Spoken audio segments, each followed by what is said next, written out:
अस्सलाम वालेकुम, मैं हूं गुलाम नबी।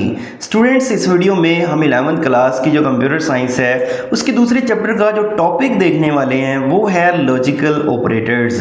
स्टूडेंट्स, हम ये समझेंगे कि लॉजिकल ऑपरेटर्स किन को कहते हैं, इनको कहां पर और क्यों इस्तेमाल किया जाता है, इनकी टाइप्स क्या हैं और इनकी प्रैक्टिकल इम्प्लीमेंटेशन क्या है। ओके, तो पहले हम लॉजिकल ऑपरेटर्स की डेफिनेशन को रीड करते हैं, उसके बाद इसकी एक्सप्लेनेशन को देखते हैं। स्टूडेंट्स, आप लोगों के सामने लिखा हुआ है लॉजिकल ऑपरेटर्स आर सिंबल।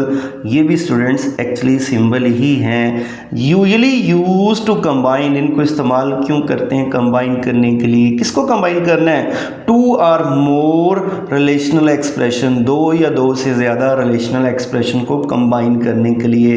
अभी हम प्रैक्टिकली इसको देख लेते हैं। अब इसकी टाइप्स कितनी है जी? तीन है हमारे पास, एंड, और, एंड नॉट। ये तीन कैटेगरीज के हमारे लॉजिकल ऑपरेटर्स हैं। तो अब प्रैक्टिकली स्टूडेंट्स इसको यूज़ करके देख लेते हैं, उसके बाद इनकी टाइप्स को रीड करेंगे।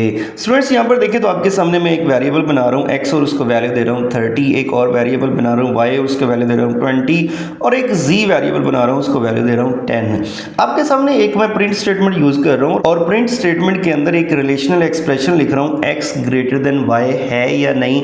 चूँकि हमें पता है रिलेशनल एक्सप्रेशन क्या होती है, जो दो वैल्यूज़ को कंपेयर करके हमें ट्रू या फॉल्स में रिजल्ट देती है।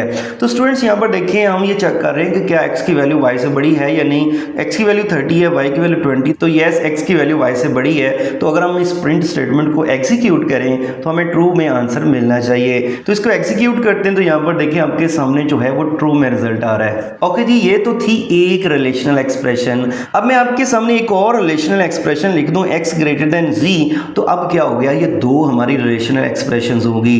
तो जब भी स्टूडेंट्स हम दो रिलेशनल एक्सप्रेशंस को यूज करते हैं तो उनके दरमियान लॉजिकल ऑपरेटर को इस्तेमाल करते हैं। अगर मैं लॉजिकल ऑपरेटर को यूज ना करूं, जैसे आप लोगों के सामने ये है, अगर इसको हम एग्जीक्यूट करें, यहाँ पर देखिए आपके सामने जो है वो एरर आ जाएगा, इनवैलिड सिंटैक्स। तो इसके लिए यहाँ पर अगर मैं एंड दरमियान में लगा देता हूँ, ये एंड क्या है हमारा एक लॉजिकल ऑपरेटर, और इसकी लेफ्ट और राइट साइड पर देखें तो दो हमारी रिलेशनल एक्सप्रेशंस हैं। अब इसको एग्जीक्यूट करके पहले रिजल्ट को चेक करते हैं, फिर इसकी एक्सप्रेशन को समझेंगे।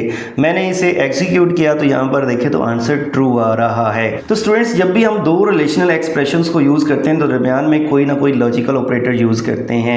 अब जो लॉजिकल एंड ऑपरेटर है ये एक्चुअली इन दोनों कंपैरिजन वाली हमारी जो रिलेशनल एक्सप्रेशन है इनकी बेस पर एक रिजल्ट देगा हमें ट्रू या फॉल्स में। अब ये जो एंड लॉजिकल ऑपरेटर है ये हमें ट्रू रिजल्ट कब देता है? जब इसकी लेफ्ट और राइट साइड वाली दोनों जो रिलेशनल एक्सप्रेशंस है उनके रिजल्ट ट्रू में हो, तो ये हमें ट्रू रिजल्ट देता है। जैसे अभी इसने हमें ट्रू रिजल्ट दिया है। क्यों ट्रू रिजल्ट दिया है? क्योंकि इसकी लेफ्ट साइड वाली भी वैल्यू भी ट्रू है, रिलेशनल एक्सप्रेशन, क्योंकि x की वैल्यू y से बड़ी है, और इसी तरह ये भी ट्रू है राइट साइड वाली, क्योंकि x की वैल्यू z से भी बड़ी है। तो ये हमें ट्रू में रिजल्ट प्रोवाइड कर रहा है। लेकिन स्टूडेंट, अगर मैं आपके सामने z की वैल्यू 110 कर दूं तो अब देखते हैं इसको एग्जीक्यूट करके, तो यहां पर देखिएगा आपके सामने क्या आया, फॉल्स रिजल्ट आया। क्यों? क्योंकि एंड की एक साइड तो ट्रू है लेकिन दूसरी साइड ट्रू नहीं है। तो स्टूडेंट्स, ये है एंड लॉजिकल ऑपरेटर जो हमें ट्रू रिजल्ट तब देता है जिसकी दोनों साइडें जो हैं वो ट्रू हों, और ये फॉल्स रिजल्ट हमें कब ओवरऑल प्रोवाइड करता है? जब इसकी दोनों साइडें फॉल्स हों या कोई एक साइड भी फॉल्स हो तो हमें ये फॉल्स में रिजल्ट देता है।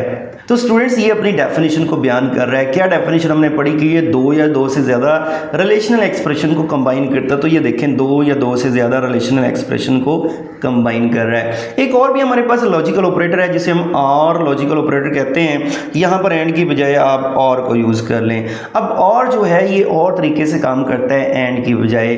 स्टूडेंट्स, जो और लॉजिकल ऑपरेटर होता है ये तीन सूरत में हमें ट्रू रिजल्ट देता है, सिर्फ एक सूरत में फॉल्स देता है। एक सूरत कौन सी है जिसमें फॉल्स देता है? जब ये दोनों इसकी लेफ्ट और राइट साइड वाली कंडीशंस जो हैं वो फॉल्स हो जाएं तो ये हमें फॉल्स रिजल्ट देता है। लेकिन तीन सूरत वो कौन सी है जिसमें हमें ट्रू देता है? दोनों साइड ट्रू हो या कोई भी एक साइड ट्रू हो तो ये हमें ट्रू रिजल्ट प्रोवाइड करता है। यहाँ पर देखें तो अभी जो है एंड हमने लगाया था तो फॉल्स दे रहा था, लेकिन अभी हमने और लगाया तो ये देखिएगा हमें ट्रू प्रोवाइड कर रहा है। क्यों? क्योंकि इसकी एक साइड हमारे पास जो है वो रिजल्ट में ट्रू आ रही है। तो ये हमारा लॉजिकल और ऑपरेटर है। अब लॉजिकल नॉट को यूज करते हैं। Logical not student unary operator है। यूनरी और बाइनरी ऑपरेटर कौन से होते हैं? यूनरी ऑपरेटर स्टूडेंट्स वो होते हैं जो एक वैल्यू के ऊपर काम करें, और बाइनरी ऑपरेटर्स वो होते हैं जो दो चीज़ों के ऊपर काम करें, जैसे एंड और आर। ये दोनों बाइनरी ऑपरेटर्स हैं। क्यों? क्योंकि इनको लेफ्ट और राइट साइड पर दो चीज़ें चाहिए जिनके ऊपर ये काम करते हैं। लेकिन जो नॉट ऑपरेटर होता है ये यूनरी ऑपरेटर है, क्योंकि इसे एक ही ऑपरेंड चाहिए, एक ही चीज़ चाहिए जिसके ऊपर इसने काम करना है। क्या काम करता है इसको अभी हम समझ लेते हैं। आपके सामने यहाँ पर देखें तो x ग्रेटर देन z लिखा हुआ है, तो x की वैल्यू z से बड़ी नहीं है, तो हमें ये क्या रिजल्ट देगा, फॉल्स में रिजल्ट देगा। लेकिन यहाँ पर देखिएगा मैं नॉट को यूज़ करूँगा, ये मैंने नॉट लगा दिया और ये जो स्टेटमेंट थी इसको मैंने ब्रैकेट में लिख दिया। अब हमारी ये स्टेटमेंट का आंसर क्या था, फॉल्स। ये नॉट क्या कर देगा, उसको ट्रू में कन्वर्ट कर देगा। ये देखिएगा इसने क्या कर दिया, इसको ट्रू में कन्वर्ट कर दिया। तो इसका मतलब ये हुआ नॉट एक लॉजिकल यूनरी ऑपरेटर है जो क्या करता है, कंडीशन के रिजल्ट को रिवर्स करने के लिए इस्तेमाल किया जाता है। ट्रू हो तो फॉल्स कर देता है, फॉल्स हो तो ट्रू कर देता है। तो स्टूडेंट्स हमने प्रैक्टिकली तीनों लॉजिकल ऑपरेटर्स को अंडरस्टैंड कर लिया है। यहाँ पर देखिए तो मजीद इनके बारे में समझ लेते हैं। आपके सामने लॉजिकल एंड ऑपरेटर के बारे में पहले लिखा हुआ है। लॉजिकल एंड ऑपरेटर क्या है, एक बाइनरी ऑपरेटर। क्यों, 2 ऑपरेंड्स चाहिए, इसे 2 वैल्यूज चाहिए जिसके ऊपर काम करे। That require 2 operand for valuation. Working इसकी क्या है, it produce true result if all expression are true and false if any expression is false. इसकी दोनों साइडें ट्रू होंगी तो ये हमें ट्रू रिजल्ट देगा, नहीं तो हमें ये फॉल्स रिजल्ट देता है।